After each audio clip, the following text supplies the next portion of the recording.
போது நீதிமொழி 19:15 படிச்சு பாருங்க. 19:15. சோம்பல் தூங்கி விழப்பண்ணும், சோம்பல் தூங்கி விழப்பண்ணும், அசதியானவன் பட்டினியாயிருப்பான். சோம்பல் தூங்கி விழப்பண்ணும், அசதியாயிருக்கிறவன் பட்டினியா இருப்பான். அப்ப எப்போது பட்டினி வருகிறது? அசதி. ஒரு வேலை செய்ய அசதி, ஒரு தொழிலை செய்வதற்கு அசதி, ஒரு காரியத்தை விசாரித்து செய்வதற்கு அசதி. Praise the Lord. தோட்டத்தை போகணும், பார்க்கணும், அந்த தோட்டம் எப்படி இருக்கு சொன்னால் அது ஒரு அசதி. சிலர் அதை பார்ப்பதில்லை.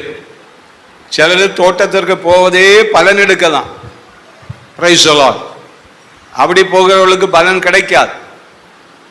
ஆமீன். முன்னெல்லாம் சொல்லுவாங்க, வயல் நிலங்கள் ஏராளம் இருந்தது, நம்முடைய பக்கங்கள் எல்லாம் எங்களுக்கும் ஏராளம் இருந்தது. Praise the Lord. கர்த்தருடைய பிள்ளைகளே ஒவ்வொரு நாளும் போவார்கள், 2 நேரம் போவாங்க. வயல் வைத்தவர்களுக்கு தெரியும், காலையில் தண்ணி இருக்கிறதா, சாயங்காலம் எப்படி இருக்கிறது என்று போய் பார்ப்பாங்க. Praise the Lord.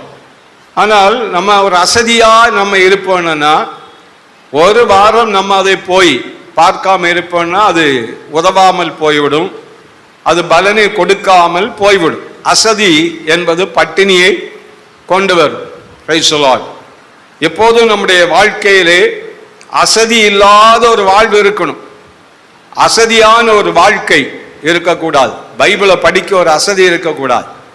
ஜெபிப்பதற்கு அசதி இருக்கக்கூடாது. உள்ளான மனுஷன், வெளி மனுஷனுக்கு எவ்வளவு நாம் பிரயாசப்படுகிறோமோ அதுபோல நம்முடைய உள்ளான மனுஷனை பட்டினி சாவுக்கு இடம் கொடுக்க கூடாது, பட்டினி போடக்கூடாது.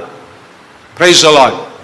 அந்த நம்ம நல்லா ஜெபிக்க வேண்டிய நேரத்தில் நம்ம ஜெபிக்கணும், நல்ல ஆராதிக்க வேண்டிய நேரத்தில் ஆராதிக்கணும், பைபிளை படிக்க வேண்டிய நேரத்தில் பைபிளை படிக்கணும். அசதியானவர்கள் ஆசீர்வாதத்தை பெற முடியாது.